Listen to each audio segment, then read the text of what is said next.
ဒီတစ်ခါတကယ်အဖြစ်ပြက်လေးဇက်လန်တစ်ခုလေးပြောပြချင်တယ်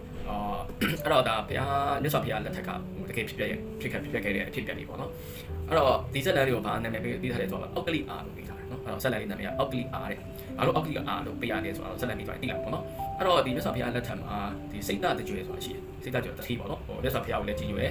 သူဘုရားရဲ့တရားတော်ကိုလည်းကြည်ညိုရဲပေါ့နော်အဲ့တော့စိတ်တကြွယ်ကသူကဒီဘုန်းကြီးကျောင်းတစ်ကျောင်းမှာပေါ့နော်ဒီဆရာဘုန်းကြီးကိုဆုံးစားပေးတယ်အဲ့တော့ဒီကျောင်းနိုင်ဘုန်းကြီးတစ်ပေါက်ဆုံးစားပြင်တာပေါ့နော်အဲ့တော့ဒီဆုံးစားပေးတဲ့အချိန်မှာဒီကျောင်းနိုင်ဘုန်းကြီးကမရှိဘူးအဲ့မှာလာလဲတဲ့အာဂန်တုယဟန်ပေါ့နော်အလေရောက်နေတဲ့ခဏလာတဲ့အာဂန်တုယဟန်ရှိတယ်အဲ့တော့အာဂန်တုယဟန်ကိုလည်းသူကပြင်လိုက်တယ်အဲ့ချိန်မှာကျောင်းနိုင်ဘုန်းကြီးမရှိတဲ့ခါကျတော့ကျောင်းနိုင်ဘုန်းကြီးကပါဟိုစိတ်တကြွယ်ရဆုံးစားပြင်ပါလေဆိုပြီးပြောခိုင်းလိုက်တယ်ပေါ့နော်အဲ့တော့အဲ့ဒါကိုဒီကျောင်းနိုင်ဘုန်းကြီးကမကျေနပ်ဘူးပေါ့နော်ဒီ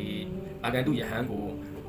ပင့်တာကိုနောက်ပြီးတော့အကန်လူရဟန်းနေပြီးတော့နောက်သူကျောင်းနိုင်ဘုံကြီးကိုသူ့ပြောခိုင်းတာကစိတ်ထဲမှာပတ်သွားတယ်မကျေနပ်ဘူးပေါ့နော်အဲ့တော့မကျေနပ်တဲ့အခါကျတော့ဗာလဲဆိုတော့ဒီစွန်းကျွေးတဲ့နေ့မှာပေါ့နော်သူကလာပြီးတော့လာကြည့်တယ်ပေါ့နော်လာချောင်းတယ်ပေါ့ကွာလာချောင်းပြီးတော့အဲ့ချိန်မှာဘာကြီးကျွေးလဲဆိုတာလာချောင်းတယ်ပေါ့လာချောင်းတဲ့အခါမှာပြီးတော့သူကစိတ်တကြွပြောတယ်ပေါ့နော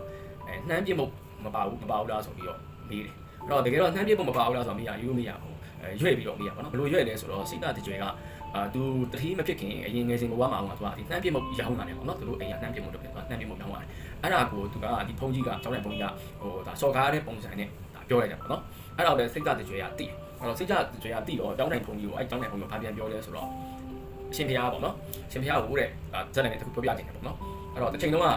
ကြီးကန်းနဲ့နောက်ပြီးတော့ကြက်နဲ့ပေါ့အဲ့တော့ဆက်ပြီးတော့မွေးလာတဲ့အဲ့ဒီတခါမရှိဘူးပေါ့အဲ့ငှက်တွေကကြီးကန်းနဲ့ကြက်နဲ့ဆက်ပြီးတော့မွေးရဖြစ်တဲ့ဟိုသူကြီးကန်းလို့ပြောအာလို့လည်းပေါ့ဟုတ်နောက်ပြီးတော့ဟိုကြက်လို့ပဲပေါ့နော်အောက်အီအုပ်လို့လည်းသူကအတန်မထွက်အဲ့တော့နှစ်ခုဆက်ထားတဲ့ခါတော့သူអော်တဲ့ခါကျတော့သူကအောက်ကလီအာဆိုပြီးတော့အတန်ထွက်တယ်တဲ့အဲ့တော့ပြောချင်တဲ့အတိတ်ပဲရပါလဲဆိုတော့ရှင်ဖျားကပေါ့နော်ဖျားရဟန်းဖြစ်ပြီးတော့လူလိုလဲလူစကားမပြောဘူးရဟန်းလိုလဲရဟန်းစကားမပြောဘူးပြောချင်တာကဒီ professional ကြက်ကြပေါ့နော်စကားကိုအဆင့်တန်းရှိမပြောတတ်ဘူးအဲ့ကြီးကန်းနဲ့ကြက်နဲ့ဆက်ပြီးတော့မွေးထားတယ်လို့ပဲအောက်ကလီအာဆိုပြီးတော့ပြောတယ်ပေါ့နော်လူစကားလည်းမဟုတ်ရန်စကားမဟုတ်လို့ပြောတယ်ဆိုပြီးပြောလိုက်တော့ဒီ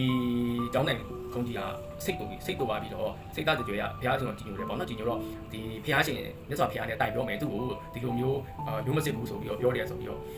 ့ပြောလာတော့ဘုရားနဲ့တိုင်ပြောမယ်ဆိုပြီးသူကပြောတယ်စိတ်သားကြွယ်ဘာလို့ဆိုတော့စိတ်သားကြွယ်ရဘုရားရဲ့တကားဆိုတော့နော်အဲ့ဒါနဲ့စိတ်သားကြွယ်ကဘာပြန်ပြောလဲဆိုတော့ရှင်ဘုရားတဲ့ဒီကျောင်းနိုင်ဘုံမျိုးဘုရားမြတ်စွာဘုရားကိုတိုင်မယ်ဆိုရင်လည်းပေါ့နော်တပည့်တော်ပြောတဲ့စကားတစ်ခုတည်းလည်းမပြောပါနဲ့ပေါ့နော်ယဟန်ပြောတဲ့ဒီအရှင်ဒီတောင်းနိုင်ဘုံကြီးဒါအရှင်ဘုရားပြောတဲ့စကားကိုပါထည့်ပြီးပြောပါပေါ့နော်အဲ့လိုမျိုးပြောလိုက်တယ်ပြောတဲ့အခါမှာအဲ့ဒီဟာကိုဒီတောင်းနိုင်ဘုံကြီးကဖះကိုတွားပြီးတော့တိုင်နေပေါ့နော်တိုင်တဲ့အခါမှာခုနပြောတော့စိတ်သက်ကြွယ်မှားလိုက်တယ်လို့ပဲဒီတောင်းနိုင်ဘုံကြီးကပြောတယ်ပေါ့နော်အဲ့တော့နှစ်မျိုးလုံးပေါ့နော်နှစ်ဖက်လုံးပြောတဲ့အရာကိုပြောတယ်အဲ့တော့ဖះကမြတ်စွာဘုရားကဘာဟိုသူ့ကိုပေါ့နော်ရုံးမစစ်ဘူးဒီလိုမျိုးအောက်ကလီအာဆိုပြီးပြောတယ်ဆိုပြီးတော့ရမ်းမစစ်ဆိုပြီးပြောတယ်ဆိုပြီးတော့ဟိုဖြစ်တယ်ပေါ့နော်အဲ့တော့ဖះကဘာပြောလဲဆိုတော့ဘယ်လိုဆုံးဖြတ်လဲဆိုတော့ဒီကျောင်းတိုင်ဘုံကြီးကိုမှားတယ်ပေါ့နော်စိတ်သားတကြွေကမှန်တယ်စိတ်သားတကြွေဖြစ်မှာဘူးဒီယဟန်ကိုယ်တိုင်ကမှားတာအဲ့တော့နော်ဆိုတော့ဖြစ်တဲ့သူကဒီကျောင်းတိုင်ဘုံကြီးကစိတ်သားတကြွေကိုပြန်ပြီးတောင်းပန်ပါလို့ပြောမြတ်စွာဘုရားကအဲ့လိုမျိုးဆုံးဖြတ်ချက်ချတယ်နော်အဲ့တော့ဟိုဒီကျောင်းတိုင်ဘုံကြီးကစိတ်သားတကြွေကိုပြန်ပြီးတောင်းပန်ရတယ်စိတ်သားတကြွေကိုပြောတာအပြစ်မယူဘုရားကအပြစ်မဟုတ်အဲ့လိုဆုံးဖြတ်တယ်အဲ့တော့ဒီအဖြစ်ပြက်လေးကိုကြည့်ချင်အပြင်ဘာပညာရလဲဆိုတော့ဘုရားရှင်တဲ့ထက်ကဖြစ်ခဲ့တဲ့ဒါပြိကတ်သမုပ္ပါဒါမှတ်တမ်းရေးထားတဲ့ဒါတကယ်ဖြစ်ပြက်လေးဖြစ်တယ်အဲ့တော့အဲ့ဖြစ်ပြက်လေးကိုကြည့်ချင်အပြင်ကျွန်တော်တို့ဘာဟိသိပညာရလဲဆိုတော့ကျွန်တော်တို့လူကြီးတယောက်ဖြစ်လာတဲ့အခါကျရင်တစ်ဖက်တည်းပြောတဲ့စကားကိုပဲကျွန်တော်တို့နားထောင်လို့မရနားထောင်ပြီးမဆုံးဖြတ်သင့်ဘူးလို့ပြောချင်တာပေါ့နော်နှစ်ဦးနှစ်ဖက်ပြဿနာတစ်ခုဖြစ်လာရင်နှစ်ဦးနှစ်ဖက်စကားကိုသိချာနားထောင်ပြီးတော့ဆုံးဖြတ်ရမယ်ဆုံးဖြတ်တဲ့နေရာမှာလည်းဘက်လိုက်လို့မရဘူးဖះလိုမျိုးငါယဟန်ကိုပြောတဲ့အတွက်လူကအဖြစ်ရှိရဆိုပြီးတော့အဲ့လိုမမှားတယ်လူကမှားတယ်လို့ဖြစ်ရှိပြီးတော့မှားတယ်လူကမှန်တယ်လူကိုတောင်းပန်ရတယ်ပေါ့နော်အဲ့လိုမျိုးဆုံးဖြတ်ချက်ချနိုင်ဖို့လိုတယ်လူကြီးဖြစ်လာတဲ့အခါမှာအထက်လူကြီးဖြစ်လာတဲ့အခါမှာဆုံးဖြတ်တဲ့နေရာမှာနှစ်ဦးနှစ်ဖက်စကားကိုနားထောင်ရမယ်နားကနှစ်ဖက်ရှိရပေါ့နော်နားနှစ်ဖက်ရှိဘာလို့လဲနှစ်ဖက်နားထောင်ဖို့ဒိဗေကတစ်ဖက်ကနားထောင်ပြီးတစ်ဖက်ကပြန်ထွက်သွားဖို့မဟုတ်ဘူးနှစ်ဖက်ကိုနားထောင်ဖို့နားအောင်နှစ်ဖက်ထားတာဖြစ်တယ်အဲ့ဒါကြောင့်ကျွန်တော်ရနော်ဟိုနှစ်ဖက်ပြောစကားနားထောင်ပြီးဆုံးဖြတ်တဲ့နေရာမှာဘက်လိုက်မှုတွေကင်းစွာနဲ့ဆုံးဖြတ်ရမယ်အဲ့ဒီအပြင်ကိုလူကြီးတစ်ယောက်နောက်ထပ်ပညာတစ်ခုရလာတာပဲလေဆိုလူကြီးတစ်ယောက်ဖြစ်လာရင်နော် professional ဆန်အစင်ရှိစကားပြောတင်တယ်ပေါ့နော်ဟိုလူဒီကိုက်ဒီလူဟိုလူစောကဒီလူစောကဒိဗေကဟိုရောက်ဒီရောက်နဲ့ဟိုအစင်တမ်းမရှိတဲ့စကားမျိုးတွေကိုမပြောတင်ဘူးနော်ဖုန်းကြီးကဆိုရင်ဖုန်းကြီးစကားပြောပေါ့နော်လူကလူစကားပြောဆိုရင်အတိတ်ပဲလို့ပဲလူကြီးတစ်ယောက်ဖြစ်လာရင်စကားကိုဟိုရောက်ဒီရောက်မပြောရဘူးစင်ချင်းနဲ့အစင်တမ်းရှိအတိတ်ပဲရှိအကျိုးရှိတဲ့စကားမှန်ကန်တဲ့စကားကိုကျွန်တော်ပြောရမယ်မရင်ကျက်ပဲနဲ့ကလေးဆန်တဲ့စကားရဲ့စကားကိုဟိုပြောဒီပြောချက်မပြောတင်ဘူးဆိုတာကိုအဲ့ဒီပညာတဲ့ပေးရတဲ့ရောက်တယ်နော်အဲ့ဒါကြောင့်ဒီ